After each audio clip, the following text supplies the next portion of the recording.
चलिए दोस्तों, तो आज हम लोग पढ़ने वाले हैं वेक्टर का एक्सरसाइज जो है वो कौन सा एक्सरसाइज है जी? 7.3 10.3। तो आज हम लोग एक्सरसाइज पढ़ने वाले हैं, एक्सरसाइज 10.3 पढ़ने वाले हैं। कौन सा एक्सरसाइज? 10.3। इसके पहले वीडियो में हम लोगों ने पढ़ चुके हैं एक्सरसाइज कौन कौन 10.2 का सारा क्वेश्चन हम लोग क्या कर दिए, बना दिए। तो समय को वेस्ट न करते हुए आप तक हम पहुंचना चाहिए इस क्वेश्चन के माध्यम से। अगर आप चैनल पर नए हैं तो सब्सक्राइब जरूर कीजिएगा और दोस्तों को शेयर कीजिएगा बहुत जरूरी है। बस में आ गया ना? तो चलिए क्वेश्चन पहला हम लोग देखते हैं। कह रहा है क्या कि find the angle between two vectors. क्या क्वेश्चन है? पहला क्वेश्चन क्या है कि find the angle between two vectors A and B with magnitude √3 and 2 respectively having vector A dot vector B equal √6। बस में आ गया? तो सबसे पहले दो वेक्टर के बीच में एंगल हम लोग को फाइंड करना है। बस में आ गया ना? तो यहां पर क्या है, आप लोग बात ना करें। हेलो,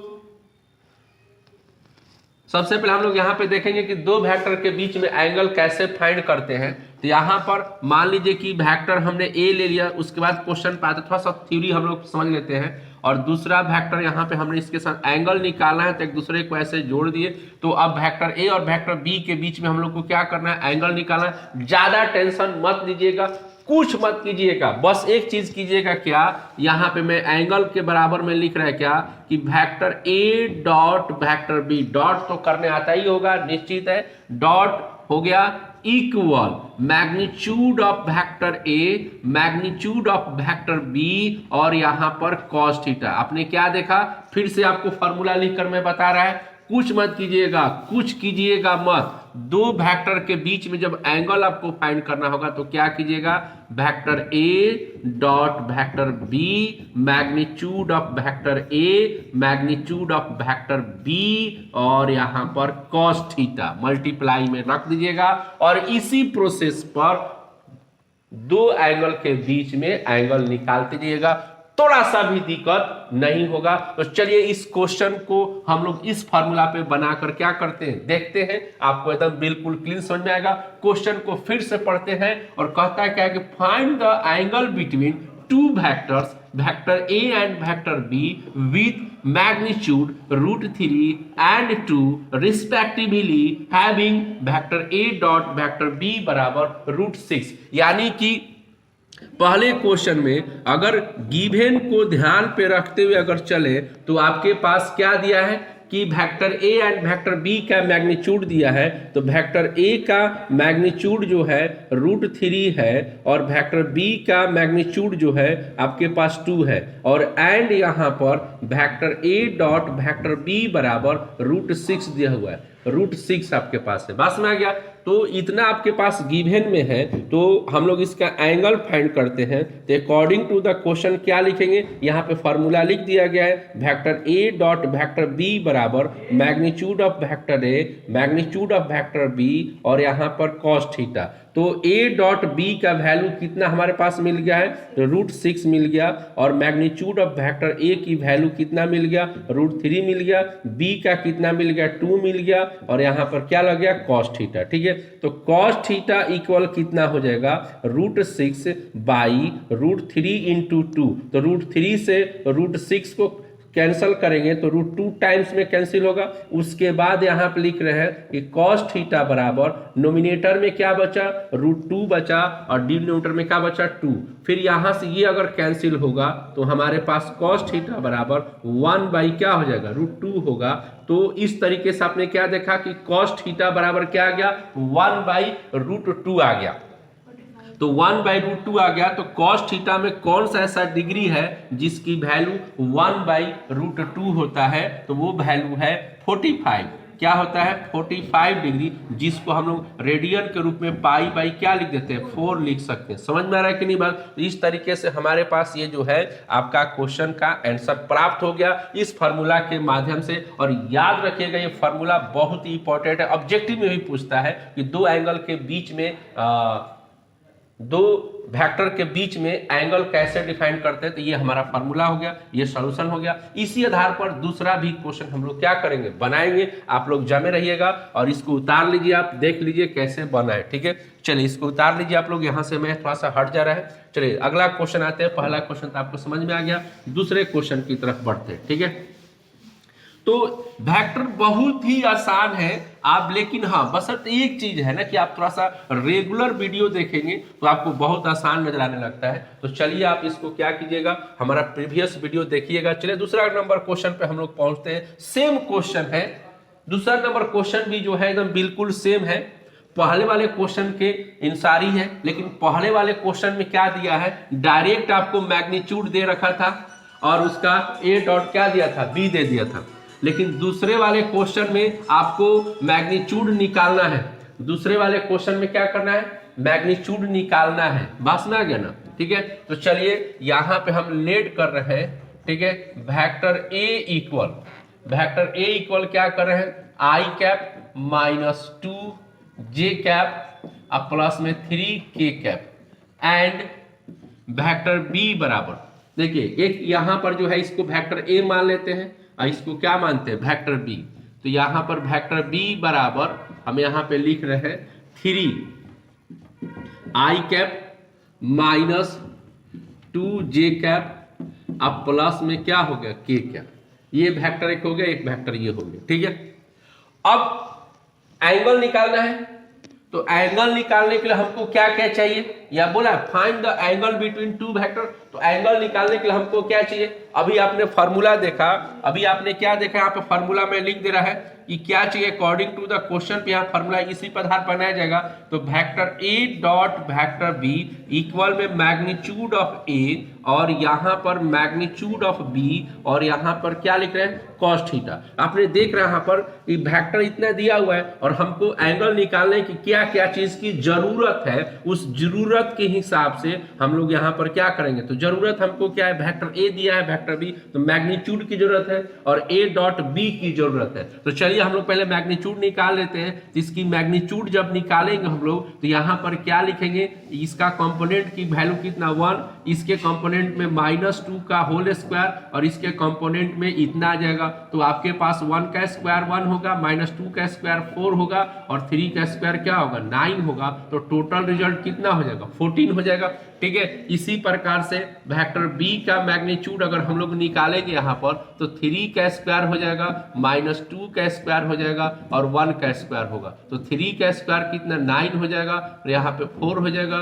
इधर 1 होगा, तो यहाँ पे कितना बन जाएगा, 14 हो जाएगा। तो दो चीज तो हम लोगों ने रिक्वायर्ड कर लिया। अब यहाँ पर क्या करेंगे, नाउ इधर लिखेंगे कि vector a dot vector b equal जो है, vector a dot vector b equal जो है आपके पास कितना आ जाएगा, वेक्टर ए का वैल्यू आई कैप 2 जे कैप और 3 के कैप है, डॉट में 3 आई कैप 2 जे कैप प्लस क्या हो गया, के कैप हो गया। अब डॉट प्रोडक्ट में हम लोग क्या करते हैं, डायरेक्ट मल्टीप्लाई करते हैं। डायरेक्ट कहने का मतलब है आई को आई के साथ करते हैं, जे को क्या करते हैं, जे के साथ करते हैं और के को क्या करते हैं, के वाले के साथ, क्योंकि अदर वाले के साथ करते हैं तो क्या हो जाता है, 0 हो जाता है और सेम वाले के साथ 0 नहीं होता है। बस में आ गया। तो अब यहाँ आई को आई से करेंगे तो यहाँ पे क्या हो जाएगा 3 -2 और यहाँ पर हो जाएगा कितना, एकदम डायरेक्ट कीजिए, इससे 1 से करेंगे तो क्या हो जाएगा 3 हो जाएगा, टोटल मिलाकर कितना हो जाएगा 10 हो गया। तो हम लोग को बस में आ गया ना, 10 आ गया। अब यहाँ पर a डॉट बी का वैल्यू हमारे पास कितना मिल गया, 10 मिल गया और मैग्नीट्यूड ऑफ रूट a कितना मिल गया, 14 मिल गया और b का वैल्यू भी कितना मिल गया, 14 मिल गया और यहाँ पर क्या हो गया, cos थीटा। तो 10 इक्वल यहाँ पर 14 आ जाएगा और इधर क्या होगा, cos थीटा। तो cos थीटा इक्वल क्या होगा, 10 बाई कितना हो जाएगा, 14 हो जाएगा। यहाँ से कैंसिल हो जाएगा तो इधर आपके पास क्या आएगा, cos थीटा बराबर 5 बाई क्या होगा 7। अब यहाँ देखिए इसका आप cos थीटा में आपके पास cos थीटा बराबर 5 बाई 7 आ गया आपके पास। तो cos थीटा में 5 बाई 7 का तो वैल्यू आपको मालूम है नहीं, रहता तो एंगल लिख देंगे, नहीं मालूम है तो कोई बात नहीं, इसको इस रूप में लिखेंगे, थीटा बराबर cos इनवर्स 5 बाई क्या लिख देंगे 7। क्या लिख देंगे, cos इनवर्स 5 बाई क्या लिख देंगे 7। बस मेरा कि नहीं आ रहा, इस तरीके से एंगल बनाएंगे, ठीक है। जल्दी इसको आप लोग क्या कीजिए, उतार लीजिए, उसके बाद आगे हम लोग क्या करेंगे, बढ़ेंगे। ठीक है, समझ में आ गया बात, हो जाएगा। चलिए अगला क्वेश्चन हम लोग देखते हैं, इसको पहले इरेज करते हैं, तब तीसरा नंबर क्वेश्चन को हम लोग देखेंगे बढ़िया से। ठीक है, थर्ड नंबर क्वेश्चन पे यहाँ पर लागू करते हम लोग हैं। ठीक है, थर्ड नंबर क्वेश्चन पे हम लोग आ गए। देखिए थर्ड नंबर क्वेश्चन क्या करें, पहला बन गया, दूसरा बन गया, तीसरा पर कह रहा है कि find projection of the vector, find projection of the vector. ठीक है, तो प्रोजेक्शन वेक्टर, सबसे पहले प्रोजेक्शन के बारे में समझ रहे हैं। प्रोजेक्शन सुनकर ध्यान दीजिएगा, हमने बोला था कि एक एक क्वेश्चन एनालिसिस करेंगे। प्रोजेक्शन सुनकर डरिएगा मत, प्रोजेक्शन का मतलब होता है एंगल। तो आप ये सोच रहे होंगे कि पिछला जो दो क्वेश्चन बताया वो भी तो एंगल ही बताए, प्रोजेक्शन मतलब एंगल ही होता है, तो फिर अंतर क्या है थोड़ा थोड़ा प्रोजेक्शन, फिर वहां भी प्रोजेक्शन की जगह पर क्या लिख देता, एंगल ही लिख देता। बस में आएगा ना, समझ में आ रहा बात। देखिए तो एंगल और प्रोजेक्शन के अंदर हम समझा रहे हैं, एंगल में क्या होता है कि दो वेक्टर एक दूसरे पर परस्पर झुकाव रखते हैं, दोनों वेक्टर एक दूसरे पर क्या रखते हैं, परस्पर झुकाव रखते हैं। बस में आ गया। और जब प्रोजेक्शन की बात आएगी, प्रोजेक्शन की जब बात आएगी तो एक वेक्टर जो स्टील रहेगा, क्या रहेगा, स्टील, शांत रहेगा। बात में आएगा ना। तो मान लीजिए कि वेक्टर ए शांत रहेगा तो वेक्टर बी क्या रखेगा, उस पर झुकाव रखेगा, क्या रखेगा, ठेठ भाषा जिसको बोलते हैं एकदम, उसको एक झुकाव रखेगा। बात में आ गया ना। और इसके बीच में क्या होगा, यानी कि यूं दूसरी भाषा में कह सकते हम है कि वेक्टर बी का प्रोजेक्शन निकालिए ऑन किसके ऊपर, ए के ऊपर। बात समझ रहा है कि नहीं आ रहा। या ये भी हो सकता है कि बी स्टील रहेगा और ए उसके ऊपर क्या रखेगा, झुकाव रखेगा। समझ में आ रहा है कि नहीं बात। वेक्टर ए क्या रखेगा, झुकाव रखेगा, तो हम ए का प्रोजेक्शन, यानी कि वेक्टर इसमें क्या, इसमें उच्चारण क्या होगा कि वेक्टर ए के ऊपर बी कितना झुकाव रखता है, कितना इंक्लाइन रखता है, और इसमें क्या होगा, वेक्टर बी के ऊपर ए कितना झुकाव रखता है। समझ में आ रहा है कि नहीं बात। और यहां पर क्या है, एंगल वाले केस में क्या है कि दोनों एक दूसरे पर कितना झुकाव रखते हैं, दोनों। और यहां पर बी झुकाव कितना रखता है, बस में गया ना। एक होगा कैसे नॉर्मल अपना बिहेव का, एक आदमी नहीं होता ललाइट रहता उसके प्रति, भोजपुरी में नहीं भाषा बोलते हैं, देखा ना हऊ आदमिया ओकरा के भाव नहीं देते, लेकिन वो ओकरा ऊपर कोची बा, एकदम मोहित बा, ओकरा पे मुआता नहीं समझ में बात है ना करन। और देखना हो लड़किया जो बिया ना हो लड़का पे कितना मुआती है, आ लड़का तनिको भावे नहीं करता, तो लड़कवा हो गई है, का हो गई, लड़कवा हो गई, आई का हो गई, लड़किया एकरा पे क्या करती है, मुआती है ना, समझ बात है, आई भावे नहीं खे देते लड़कवा, तो ई कितना झुकाव रखती है, समझ में ना बात है। ये चीज समझ में आ रहा बात ना है, ये आपको समझ में आ गया। प्रोजेक्शन तो समझ में आ गया, यानी एगो क्या रहेगा, अस्थिर रहेगा, और एगो क्या रहेगा, सुन रहे बात ना, ठीक है। तो ये जो चीज हो गया, तो प्रोजेक्शन समझ में आ गया आपको। चलिए तो हम लोग क्वेश्चन को ऊपर आते हैं। तो अब पहले नहीं प्रोजेक्शन का भाव समझते हैं, पहले देखिए फिर से वापस आते हैं। ठीक है, जैसे प्रोजेक्शन यहां पे लिख दिए प्रोजेक्शन। ठीक है, प्रोजेक्शन के ऊपर क्या है कि यहां पर वेक्टर ए रख दिए, बात समझ आ गया, वेक्टर ए स्टील हो गया, और वेक्टर क्या हो गया, बी हो गया। तो वेक्टर बी के ऊपर, वेक्टर ए के ऊपर वेक्टर बी कितना झुकाव रखता है, वेक्टर ए के ऊपर वेक्टर बी कितना झुकाव रखता है। बस में आ गया ना। हमने आपको कहावत के माध्यम से क्या बताया कि यह मान लीजिए क्या हो गया, लड़का हो गया, और ये क्या हो गया, लड़की हो गया। तो लड़का बहुत छुछुंदर लसन, भावना लसन लड़की की ना, समझ बात है। अच्छा उल्टा कह दिए ना, अच्छा उल्टा कह दिए, छोटा टा उल्टा कह दिए। तो मान चला, माना लड़की हो गई, वेक्टर ए क्या हो गया, लड़की हो गई, अब वेक्टर बी क्या हो गया, लड़का हो गया। तो लड़का एकरा पे क्या करता, मरता है, आई लड़की एकरा के भावे नहीं खेते ना। सुन, तो ये वेक्टर जो लड़का बा कितना झुकाव रखता है लड़किया के ऊपर, बस मैं बोलो कितना झुकाव रखता है, ओकरे क्या कहली, प्रोजेक्शन। क्या रखली, प्रोजेक्शन। समझ में कितना बात, ठीक है, ओके। तो देखो यहां ध्यान सुनो, प्रोजेक्शन बराबर क्या होगा, प्रोजेक्शन बराबर क्या होगा, समझ में बात ना। तो प्रोजेक्शन बराबर होगा वेक्टर बी, और जौन भाव नहीं खे देते, भाव नहीं खे देते, एकरा के यूनिट बना दो। क्या बना था? यूनिट बना दो। बस में क्या ना ये भाव निकलत ना तो अगर वैल्यू क्या हो गल 0 के बराबर बा 1 के बराबर बा बस में गल है क्या बना था? यूनिट बना था। बस में गल ना यानी जिसका प्रोजेक्शन निकालना है जिसके साथ निकालना है बस में गल उसको क्या कर दीजिए? यूनिट बना दीजिए। समझ में आ रहा है कि नहीं बात? ठीक है, यूनिट बना दीजिए और डॉट प्रोडक्ट कर दीजिए। आपका प्रोजेक्शन क्या हो जाएगा? फाइंड हो जाएगा। आपका प्रोजेक्शन क्या हो जाएगा? फाइंड हो जाएगा। समझ में आ गया बात? ठीक है, अब देखिए अब क्वेश्चन के ऊपर आ रहे हैं हम लोग। ठीक है, क्वेश्चन के ऊपर आ रहे हैं। यहां पे मैं लिख दे रहा क्वेश्चन के ऊपर, देखिए समझिएगा पहले बात। क्वेश्चन यहीं पे मैं डायरेक्ट आपको बना दे रहा इसको। तीसरा क्वेश्चन यहां पर देखिए, सबसे पहले क्वेश्चन में क्या दिया? पहले क्वेश्चन पढ़ते हैं कि find projection of the vector इतना। इसका प्रोजेक्शन निकालना ऑन द वेक्टर किसके ऊपर? आई कैप प्लस जे कैप। बस में आ गया। इसके ऊपर ऑन, इसके ऊपर किसका प्रोजेक्शन निकालना है जी? तो आई वेक्टर माइनस जे वेक्टर का प्रोजेक्शन निकालना। ध्यान से देखिए इधर। ठीक है, हम छोटे से शब्द में बनाए चलेंगे। तो इसका प्रोजेक्शन निकालना इसका इसके ऊपर, यानी यहां पर ऐसे झुका रखा। ठीक है, अब इसको वेक्टर ए मान लेते हैं, इसको वेक्टर क्या मान लेते हैं? बी मान लेते हैं। बस में आ गया। समझ में आ रहा कि नहीं बात? ठीक है, तो अभी थ्योरी के हिसाब से क्या बोल रहे हैं कि जिसके ऊपर प्रोजेक्शन निकालना उसको क्या बना दीजिए? यूनिट बना दीजिए। क्या बना दीजिए? यूनिट बना दीजिए। यानी कि प्रोजेक्शन बराबर क्या होगा? यहाँ पर प्रोजेक्शन बराबर क्या लिख देंगे कि वेक्टर ए और डॉट बी कैप हो जाएगा। हो जाएगा ना? इसके ऊपर निकालना है तो इसको क्या करेंगे? यूनिट बना देंगे। अब यहाँ पर वेक्टर ए डॉट, इसका मतलब क्या होगा? वेक्टर ए बटा में मैग्नीट्यूड ऑफ वेक्टर बी हो जाएगा। हो जाएगा ना? क्या हो जाएगा? बी हो जाएगा। यूनिट बराबर इतना होता है तो वेक्टर ए कितना है जी? तो आई कैप और डॉट जे कैप हो गया। और यहां पर बी कितना है जी? तो आई कैप प्लस क्या हो गया? जे कैप हो गया। ठीक है, और divided by magnitude of b है तो यहाँ पे 1 का स्क्वायर प्लस क्या कर देंगे? 1 का स्क्वायर कर देंगे। समझ में आ रहा है कि नहीं बात?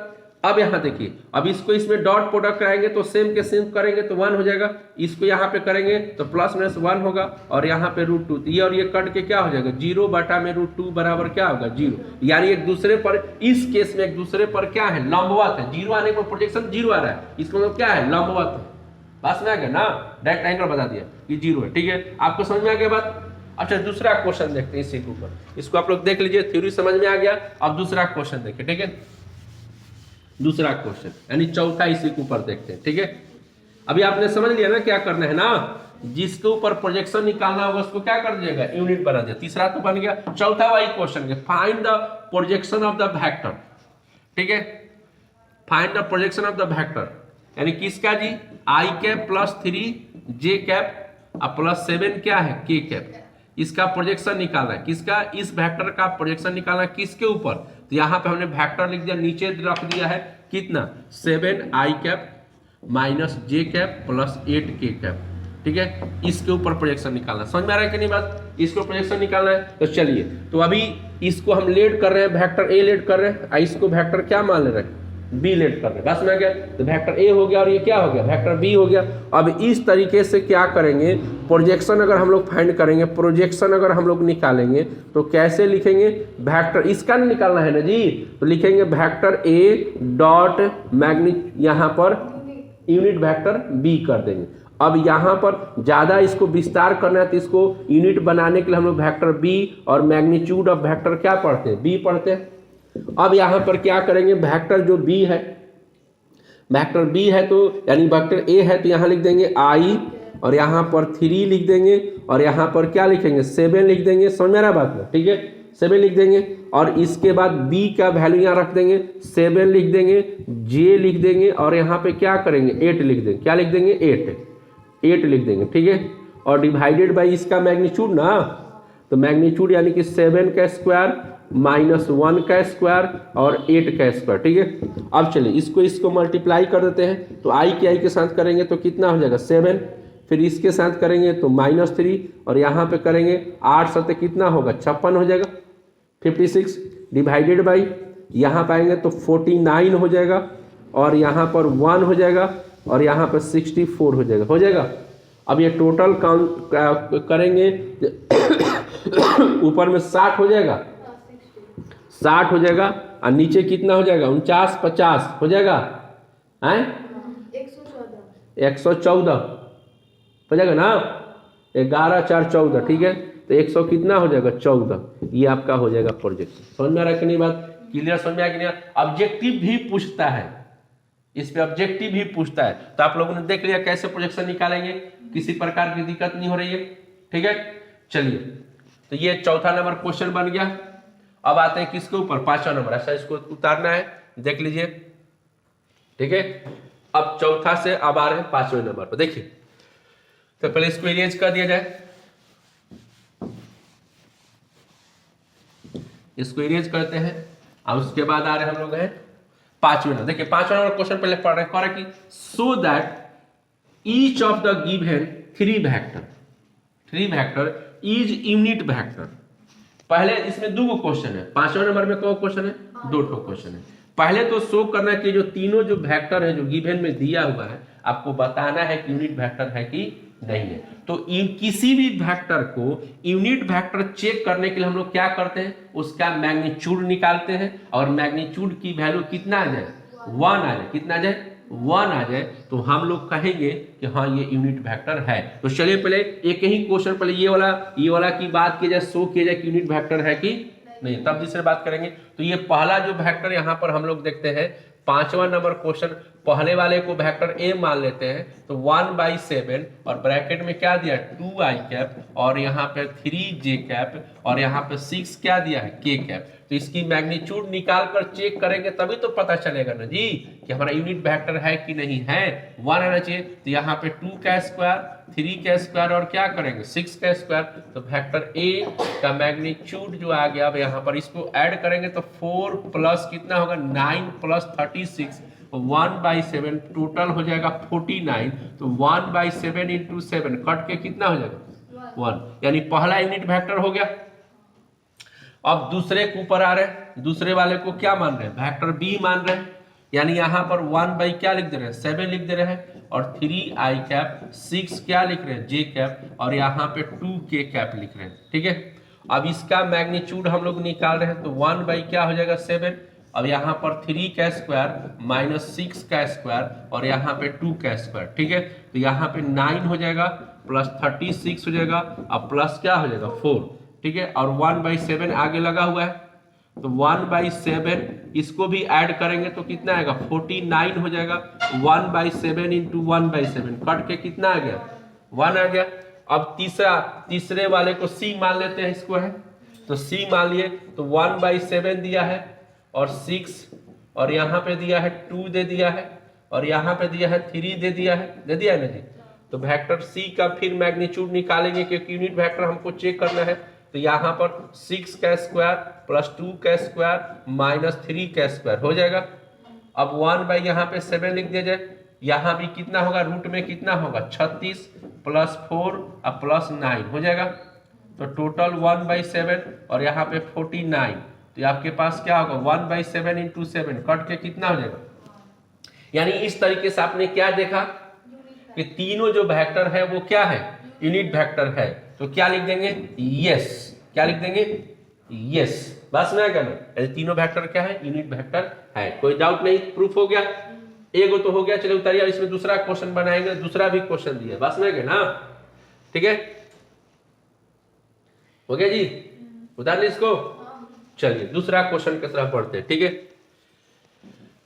इसमें सेकेंड पार्ट का क्वेश्चन को ध्यान पर रखा जाए।